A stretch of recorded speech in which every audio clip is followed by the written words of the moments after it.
నిల్వ మామిడికాయ పచ్చడి ఏ విధంగా పెట్టుకోవాలో చూద్దామండి. దానికి ముందుగా నేను ఒక 15 మామిడికాయలు తీసుకున్నానండి. వాటిని ఒక 2-3 గంటలు నీళ్ళలో నానబెట్టి ఉంచుకోవాలి. ఆ తర్వాత ఒక్కొక్కటిగా తీసుకొని వాటిని జల్లిబుట్టకేసుకోవాలి. కడుక్కొని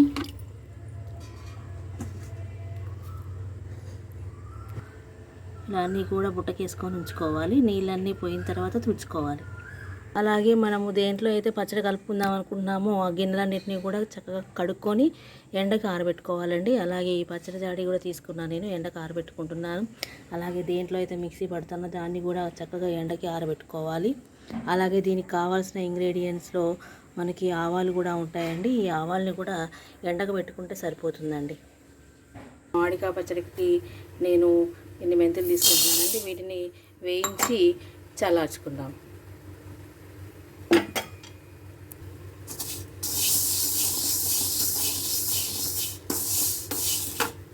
మెంతులు వేగిపోయాయండి. వీటిని తీసి పక్కన చల్లార్చుకుందాం. నెక్స్ట్ దీనికి కావాల్సినటువంటి వెల్లుల్లి, ఈ వెల్లిపాయ రెబ్బల్లాగా తీసుకొని దాంట్లో ఒక చుక్క ఆయిల్ కలిపి ఎండకు పెడితే పొట్టు కూడా దానంతట అదే వస్తుందండి. ఈజీగా తీసుకోవచ్చు. సో ఇలా ఒక చుక్క ఆయిల్ కలుపుకోవాలి. ఇలా మొత్తం ఈ ఆయిల్ని దీనికి పట్టించేసి కాసేపు ఎండలో పెట్టేసేయచ్చు. పెడితే మనం పొట్టు తీసుకోవడం ఈజీ అవుతుంది అనమాట. మనం ఈజీగా పాయలు తీసుకుంటే సరిపోతుందండి. ఈ క్వాంటిటీలో మనం వెల్లిపాయలు తీసుకోవాలి. ఇవి పొట్టు తీసినటువంటివి. మెంతులు చల్లారాయి కదండి, ఇప్పుడు గ్రైండ్ చేసి పెట్టుకుందాము.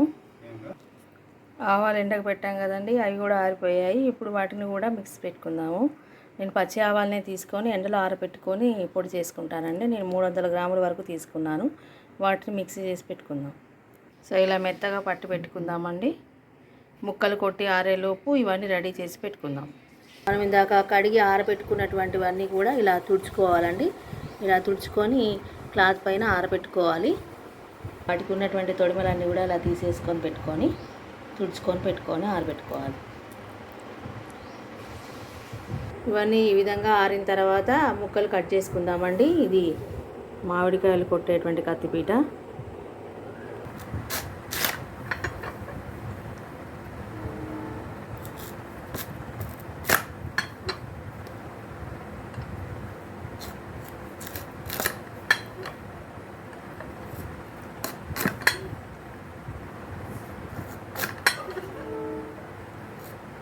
ఇలా ముక్కలు చెదిరిపోకుండా అన్నిటికీ టెంక ఇలా వచ్చేటట్టుగా జాగ్రత్తగా చేసుకోవాలండి.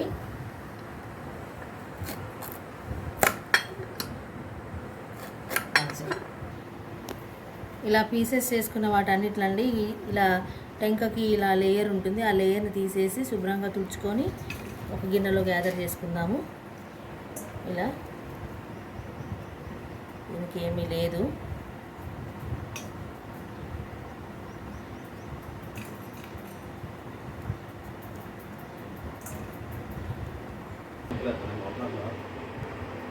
అలా లేయర్ తీసుకొని ఒక్కొక్కటి తుడుచుకొని ఇలా పీసెస్ అన్నిటినీ కాసేపు ఆరబెట్టుకుందామండి. సో ఈ చట్నీ చేసేటప్పుడు ఏంటంటే ఎక్కడ కూడా తడి లేకుండా చూసుకోవాలండి. కాబట్టి చాలా జాగ్రత్తగా వీటిని ఆరబెట్టుకుందాం కాసేపు. సో ఇలా కాసేపు ఆరబెట్టుకున్న తర్వాత మళ్ళీ తిరిగి మనము పచ్చడి కలుపుకునేటువంటి గిన్నెలో వేసుకుందాము. సో ఇవన్నీ ముక్కలండి. దీనికి తగ్గట్టుగా ఇప్పుడు మనం కారము, పసుపు, ఉప్పు అన్నీ కలుపుకొని పచ్చడి కలుపుకుందాం. కారం నేను ఈ డబ్బాతోని 1.5 డబ్బా తీసుకుంటున్నానండి కొలత. సో 1.5 పోసుకున్నాను. ఇదే క్వాంటిటీలో ఉప్పు తీసుకుందాం.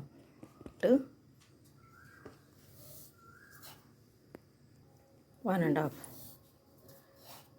అలాగే గ్రైండ్ చేసుకున్నటువంటి ఆవు పిండి డబ్బా తీసుకుంటున్నానండి.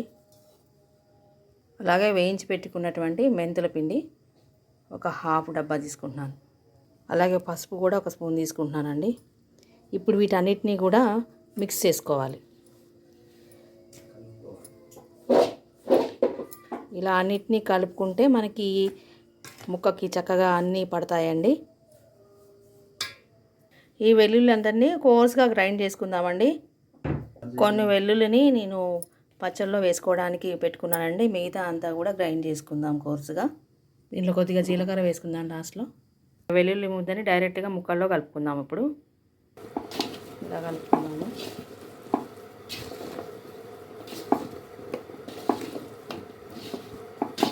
మిగిలిన ఎల్లిపాయలని మామూలుగా కలుపుకుందాం.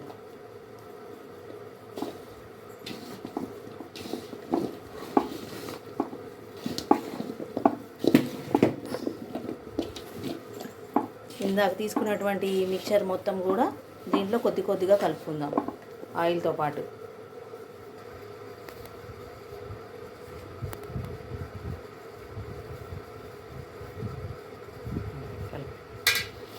నెమ్మదిగా కలుపుకుంటూ ఉండాలి. కొద్ది కొద్దిగా వేసుకొని కలుపుకోవడం వల్ల ఏంటంటే మనకి ప్రతి ఒక్క ముక్కకి కూడా ఇదంతా చేరుతూ ఉంటుంది.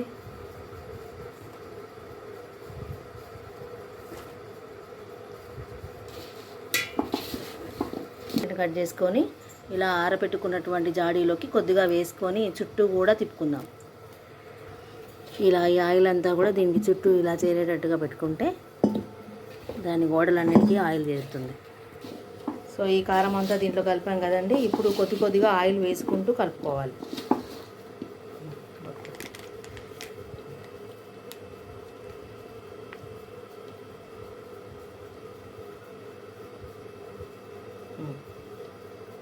కొద్ది కొద్దిగా జాడీలోకి వేసుకోవాలి.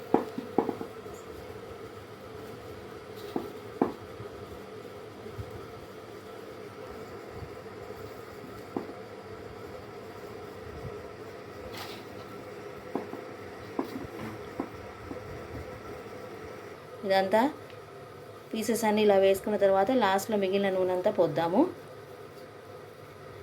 ఇది థర్డ్ డేకి మళ్ళీ దీన్ని క్లోజ్ చేసిన తర్వాత థర్డ్ డేకి మనం ఓపెన్ చేసుకొని ఒకసారి కలుపుకొని మిగతా ఉప్పు కారాలు కానీ ఆయిల్ కానీ ఏమైనా తక్కువ అనిపిస్తే